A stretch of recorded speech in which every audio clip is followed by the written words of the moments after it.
She helped her best friend plan her dream wedding, then secretly stole the groom for herself. But what she didn't know was the man she thought was a prince in shining agbada was nothing but a broke liar in disguise. His bank account just 734 Nigerian naira. Her fairy tale about to crash before it even began. In the lively streets of Lekki, where people dream big and spend fast, two best friends were known by everyone. Amarka and Tuloo.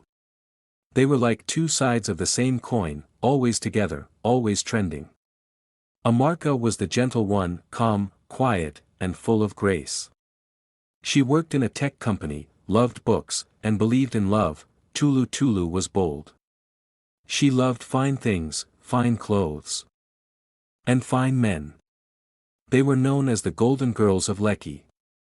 Always together, always slaying. From school to now, they had shared dreams, dresses, and even heartbreaks.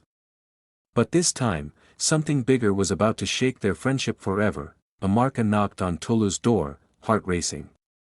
Tuloo opened up in a silk robe, sipping zobo. "Girl, what's the matter?" she asked, eyeing Amarka's excitement. Amarka said nothing. She just raised her left hand. A huge sparkling 4-carat diamond ring danced in the sunlight. "I said yes," Amarka whispered, shaking. Tuloo's jaw dropped. "Wait. Kenny proposed?" Amarka nodded. "Last night. He blindfolded me, took me to a rooftop dinner in Victoria Island. There were candles, roses, violin, everything." Tuloo hugged her, but her eyes didn't smile. "Wow, congrats," she whispered. But deep inside, her mind spun wildly. Kennedy, that fine man with the G-Wagon and Italian suits. The man who always smelled like money and power. Tuloo's heart burned, not with joy, but jealousy. That night, Amarka slept like a queen.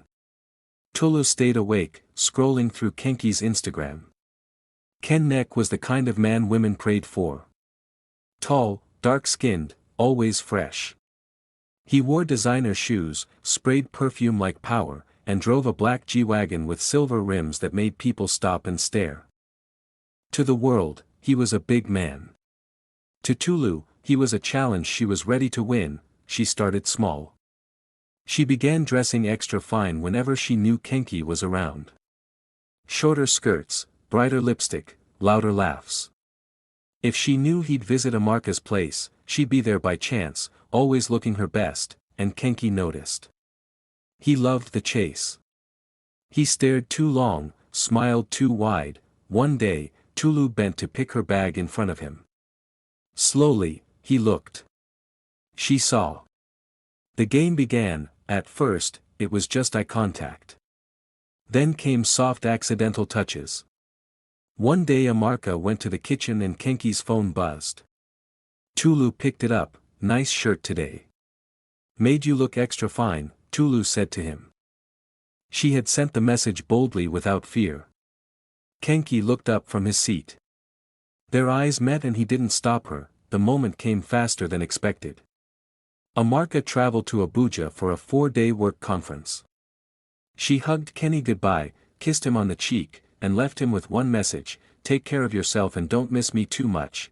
But the moment she left, Tuloo stepped in like a shadow waiting to rise. That same night, she called Kenki. "I made jollof rice and grilled turkey. Want some?" Kenki didn't say no. At 8 p.m., he came to her apartment. The food was hot, the lights were dim, and Tuloo wore a dress that spoke louder than words. They talked, laughed, drank, then silence. She stood up slowly, walked over to him, and whispered, "You know, it should have been me." He didn't resist. He didn't run. And just like that, the line was crossed. They told themselves it was just one night. But one night became two. Two became secret messages. Secret messages became hotel room keys. By the time Amarka returned, Kenki had changed. He was cold, distant. He barely looked her in the eye. And Tuloo, she became even sweeter.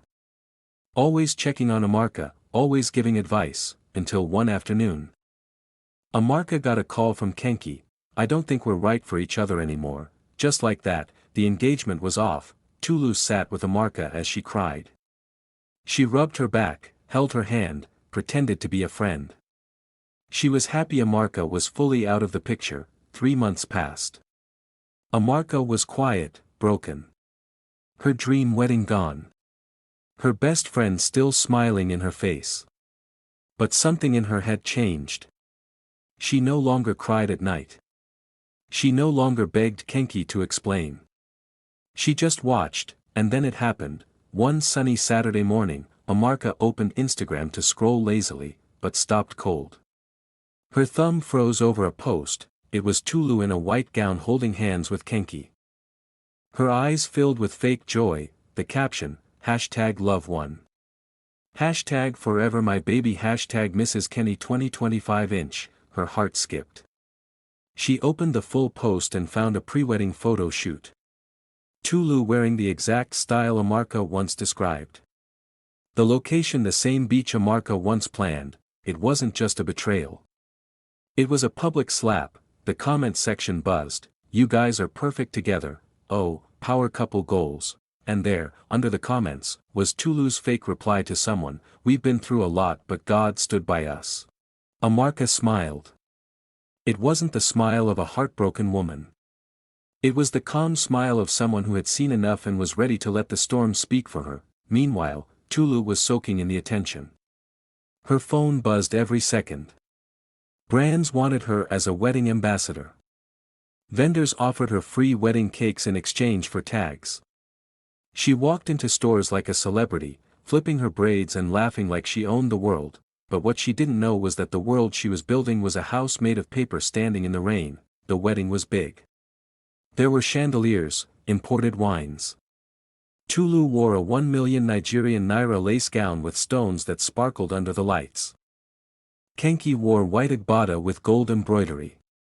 The DJ played love songs. People danced. Phones clicked. Everything looked perfect on the outside. The wedding had been loud, grand, and unforgettable. Tuloo's Instagram still glowed with photos from that day, her glittering dress, the golden decor, the endless smiles. People still sent her messages calling her lucky, blessed, and goals. But behind the pictures, something dark was already growing. It started small. 3 days after the wedding, Tuloo woke up and noticed the G-Wagon was missing from the driveway. "Keneki," she said, yawning. "Where's the car?" He smiled faintly, brushing his beard. "I sold it for business. A new investment. Bigger money coming." Tuloo blinked. "You sold the car just like that?" He kissed her forehead. "Trust me, baby. You'll thank me soon." She forced a smile. Maybe it made sense. Maybe he knew what he was doing, but 1 week later, the fridge broke down. All the food went bad overnight. The smell hit her like a slap. She called the electrician. He arrived, took one look at the fridge, then dropped his tools, and turned around. "Madam, I can't touch this thing. Your husband never paid me for the last repair I did months ago." "I know one wa'ala," and he left. Tuloo stood frozen in the kitchen. That same week, the generator stopped working. The DSTV subscription expired. The housekeeper packed her bags and left without saying goodbye. The electricity went off for 2 whole days. They lit candles at night like it was a village, and Kenki, he was always on the couch. Brows furrowed, talking on the phone with vague words like, delay, pending approval, and, they're owing me. Tuloo tried to stay calm, but her chest felt tight. She was sweating more than sleeping. One night, she finally asked him, "Ken Neck, what is going on?" He rubbed his forehead and gave her a tired smile. "Baby, it's just small cash flow issues. Business is slow right now. You know how Nigeria is. Everything will balance soon." But deep inside her, a silent fear was growing. That night, Kenki went to shower. He left his phone on the bed. Tuloo stared at it. Her fingers trembled. Something told her, "Open it." She unlocked the phone, opened his banking app. The screen loaded slowly, then stopped. 734.52 Nigerian naira, she gasped. She closed the app, opened it again. Same thing, 734.52 Nigerian naira, her stomach turned. she tapped into his emails. The screen filled with red alerts: final warning, loan default, unpaid card balance, transaction failed, check rejected. Each subject line felt like a hammer hitting her chest. This wasn't just low on funds. This was debt. Danger. Disaster. She sat on the bed, legs shaking. Her mind raced back to the proposal, the wedding, the fake smiles, the forced kisses, the rented apartment. She remembered how he always avoided money talk. How he never let her into the accounts. Now it all made sense. Kenki wasn't her prince. He was a shadow wearing shiny shoes. Her dream marriage, a nightmare with makeup. And her role in all of it, she wasn't the queen. She was the clown wearing a borrowed crown in a collapsing castle. Tuloo didn't cry.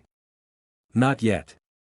She just sat there silent, cold, afraid, because deep down she knew something worse was coming. While Tuloo's dream marriage slowly turned into a scary movie, Amarka was rising quietly, strongly, beautifully.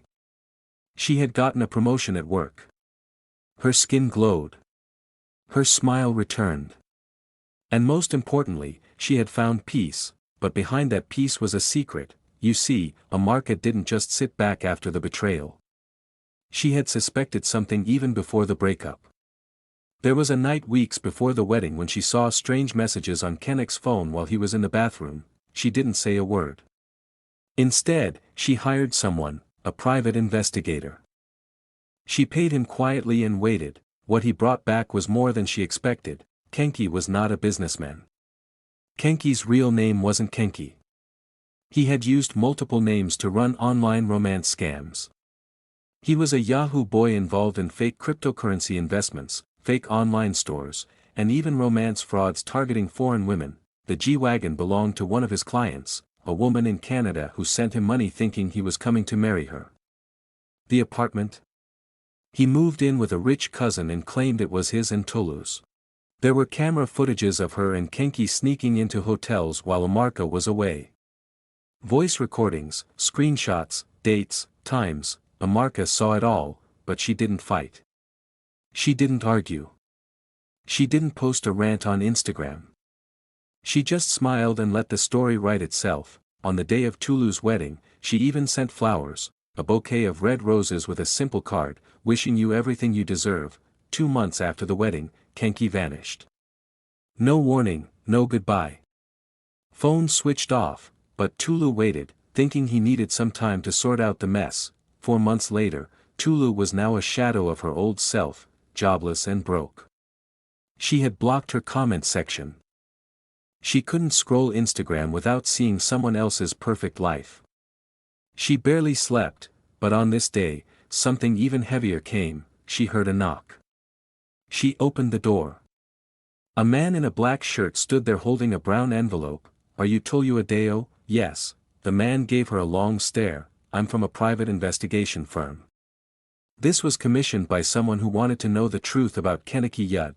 He handed her the envelope and walked away. Tuloo stared, confused. She opened it. Inside were photos, screenshots, and files, and one typed report at the top, confidential dossier. Subject, Yud Kenki Kingsley aka Kelvin Yuba. Tuloo's eyes widened. Wait. Kelvin. Tuloo's phone fell from her hand. Everything she had believed was a lie. She didn't just lose her friend. She didn't just lose her pride. She lost herself to a man who never even existed. She sat down staring at the report. Their wedding was a joke.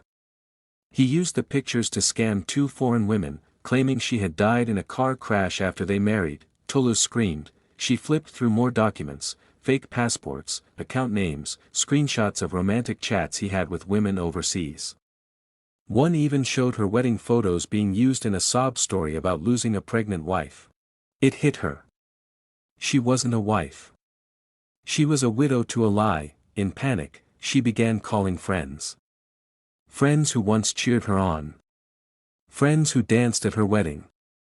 Friends who screamed, "You won." None picked up. She messaged her old girls group, "Please, I need help urgently." Kenki has left. They read the message. No one replied. the once busy comment section of her Instagram became a ghost town. People unfollowed her. Influencers who reposted her wedding took down the pictures, and then came the knocks, loan officers, landlord, a lady who said Kenny owed her brother 600,000 Nigerian naira. She locked herself inside. 1 week later, she had no choice. She took a night bus to Ibadan. Dragging one small bag and hiding her face in shame, as she entered her parents' house, her mother looked at her and gasped, "Tuloo, what happened?" She couldn't speak. She just dropped her bag and cried. Meanwhile, in a quiet corner of Lagos, Amarka was blooming. She had changed. She was no longer the quiet girl who cried into her pillow. She was now a woman who had seen pain and survived it, and love, yes, love came again. Not loud, not flashy, but true.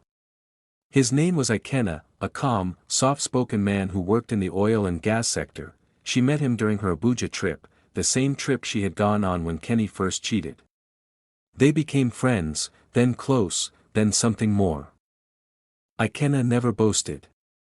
He didn't wear designer shoes or drive fancy cars to impress, but he was kind, real, and wealthy in silence. 3 months into dating, he proposed. Not in public, not for show, just the two of them at a peaceful garden. The ring, not huge, but real. That night, Amarka posted a picture with a soft caption, "God writes better stories than betrayal," and somewhere in Ibadan, Tuloo saw the post. She zoomed in. Amarka was glowing, her eyes peaceful, her smile pure. Tuloo dropped her phone and wept. 1 year passed. Tuloo slowly started again. She got a small teaching job at a school and her parents helped her heal. The shame faded a little. One morning, as she waited at the bus stop, a black Prado SUV slowed beside her. The window rolled down. It was Amarka. In her passenger seat sat Ikenna, now her husband. Tuloo froze. They made eye contact. Amarka didn't speak. She smiled. Not with pride, not with hate, with peace. She nodded once. Then the car drove off. Tuloo stood there holding her bag, heart pounding. She whispered quietly to herself, "She won," and for the first time, she meant it. Dear viewer, in life, patience is not weakness, and silence is not stupidity. Some people may betray you, steal from you, lie to you, or mock your kindness.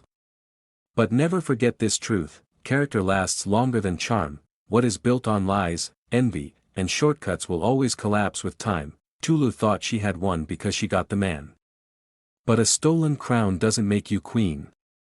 And no matter how loud a lie speaks, truth doesn't need to shout. It only needs time. Amarka didn't fight dirty.